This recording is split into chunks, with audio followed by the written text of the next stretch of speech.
আমাদের প্রায় সাধারণত বান করার ধরনটা একই রকমই হয়। তাই আজ আমি ভাবলাম কেন না একটু অন্য রকম বানের শেপ দেওয়া যায়, তাহলে কেমন হয়, তাই না বলো? চলো তাহলে দেখে নিই কীভাবে আমি এত সুন্দর একটা বান হেয়ার স্টাইল করেছি। হ্যালো সবাইকে, আশা করছি তোমরা সুস্থ আছো। আমিও অনেক ভালো আছি।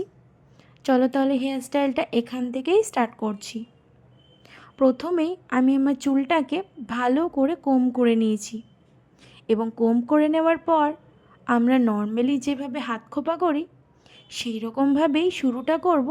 তবে হাত খোপাটাকে পুরোপুরিভাবে সিকিউর করব না, জাস্ট একটু চুল ওই রকমভাবে ফোল্ড করে রেখে দিতে হবে এবং ফোল্ড করা চুলের অংশটাকে 4টে আঙুল দিয়ে ভালো করে ধরে রাখতে হবে যাতে কোনো রকমে ফসকে না যায়, এবং বাদবাকি যে চুলের লেন্থটুকু রয়েছে সেটাকে ভালোভাবে টুইস্ট করে সেই ফোল্ড করা অংশের ভেতরে নিয়ে গিয়ে ক্লক ক্লিপ দিয়ে ভালো করে সিকিউর করে নিতে হবে।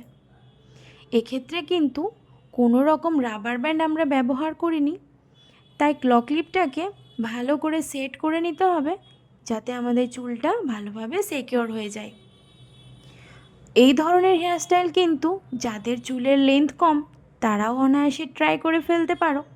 আমার বান হেয়ারস্টাইলটা প্রায় কমপ্লিট এবং আমি এটাকে একটা রোজ দিয়ে ডেকোরেট করে নিয়েছি। ভিডিওটা ভালো লাগলে অবশ্যই কমেন্টে জানিও। টাটা।